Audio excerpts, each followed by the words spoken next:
If you've got a file structure that has no structure, then they're just gonna open up a file and it's just gonna be like, London Bridge is falling down, rubble everywhere. We don't know if there's any survivors, but this is just what it is. Good morning, good afternoon, and good evening, depending on where you're from. My name's Sinclair and welcome to the Media Moguls. Like, let's make this more of a thing because I'm not repping my own set, like throwing up some gang signs and that. I'm not repping it hard enough. First of all, I just want to apologize for the audio if it's trash, but if it's amazing, this is great. We're trying out the new Sony, don't even know what it is, but we'll put it down below. So today, we are going to be concentrating on the video editors, the people who like to stay in a dark room and create magic. I hate this part of the job, but bills have to be paid. So let's get to it.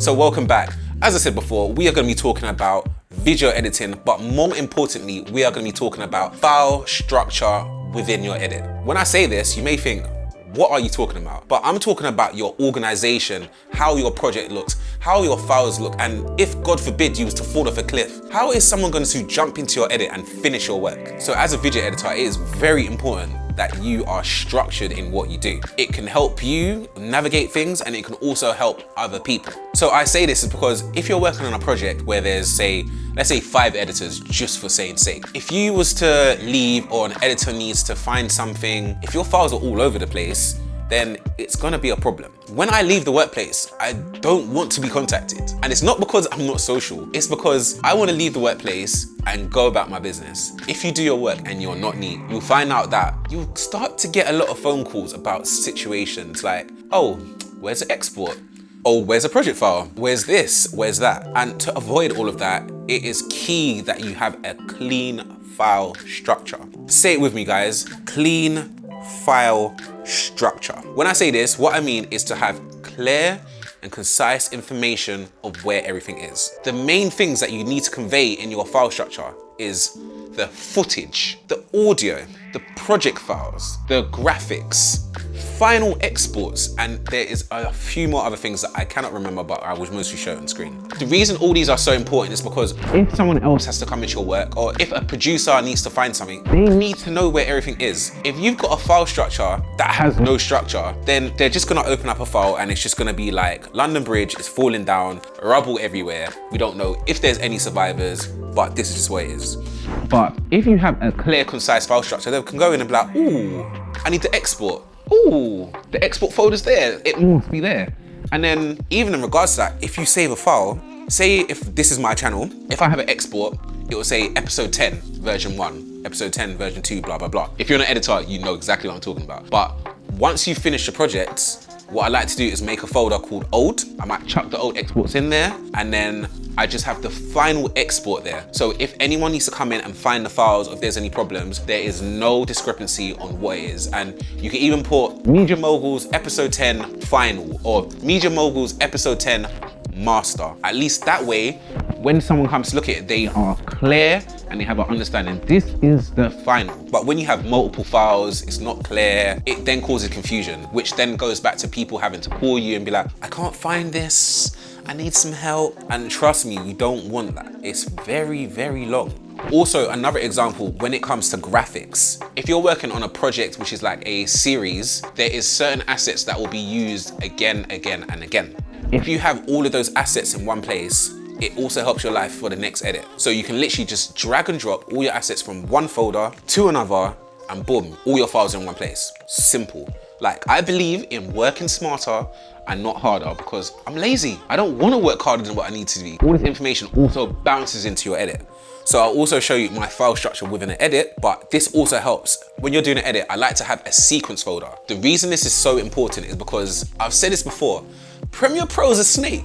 It is a snake. I do not trust that program. I love it, but I don't trust it. Like, we have a love-hate relationship. So what I like to do is I'll have all of my things. I'll have my footage, audio, graphics, a bin folder just in case there's anything that I don't really want to organize, but I just chuck it in there and all of that stuff. But when it comes to the sequence folder, that is the most important because that is what you are currently working on. And the way my workflow is, I will sync all my footage. That is its own sequence. Then I will duplicate that and then I will have an edit sequence. So I might have Media Moguls episode 1, So I know that is my starting point. And every so often I will duplicate. And the reason for doing that is to make sure if there's any problems, I can always reference back. It's the same as having an autosave folder, but at the same time, it's easier. So I've had situations where I've done an edit, I've finished it. It could be half an hour, 20 minutes, who knows? You go back to the start of it and there's a whole section missing. And you're like, how did that happen? But at least if you have your file structures in place and you have different duplicated sequences, you can easily reference back and just pull that back in. So when you have key points in your edit, make sure you duplicate your sequence and that will help your life. And this is all to do with your file structure and organization. Because also another thing, if someone else was to come into your edit, they need to know what you're doing and what you're working on. And if you have a clear file structure, it's easy for someone else to do work on your work. I know you may be thinking, if my work's confusing, then they will have to hire me. But then if you feel like your work's confusing and you're thinking, whoa, well, they'll need to hire me again to sort that out, it's not the best practice, because a clean edit is a good edit. And it shows that you care about your work, and it shows that you care about the people that are gonna come behind you, and you're thinking about the longevity of it. I've worked in production houses where they have to archive footage from years back. And if there wasn't a clear file structure, it would just make headache for making edits happen. But once you're very clear and concise on what it is you're working on, and even in the sequence folder, I would always put an old folder and just drag that out and put it in there, just to make things so clear. So when someone else had to jump in your edit or something, it is clear. I've had different situations where producers have gone into something and they're like, I need to find this, I need to find that. I can be like, well, it's all in the graphics folder, or there's an After Effects folder, or I'll be like, the latest project should be under the sequence. And it just makes your life so much easier. Why? Because you're organized. But then I've also seen the other side where an edit is crazy. It's just files and files and files. And you're like, how am I even gonna get this done? Like, it's just crazy. But yeah, the main thing I want you to take away from this video is keep organized. You wouldn't wanna live in a messy room. If you do live in a messy room, well, you're living in it, so it's fine. But ideally, if someone comes to your house, you'd always have a clean house, right? So it's the same thing when you're video editing. If you have a clean edit, people will like what you're doing, and they're more likely to kind of keep you around because they're like, this person is very organized and it makes everyone else's job easier. But if you have a messy edit and it's just all crazy, they're like, he may be talented, but the work we have to do to sort things out afterwards, was it really worth it? So yeah, that's the question I just want to pose to you. Are you clean or are you messy? But if you're messy, can you put something over it to make it look clean? That is what you need to do. But yeah, hopefully you have got something from this. I hope this has been insightful. I hope you learned something. I hope if you are a messy editor, you change your ways. Who knows, I actually might just drop my file structure within a download link below just to help someone's life, because I know how it is. But yeah, just start making these little changes today, especially if you're new. These little disciplines will help you so much in the long term, because you're starting to build upon a foundation that will be pivotal to your career going forward. And I can say from experience, the higher you go, the better it is to be organized, because it can just be a headache. And you don't want it. So heed my warning. If you don't heed my warning, that's fine. Just live your life. It's cool.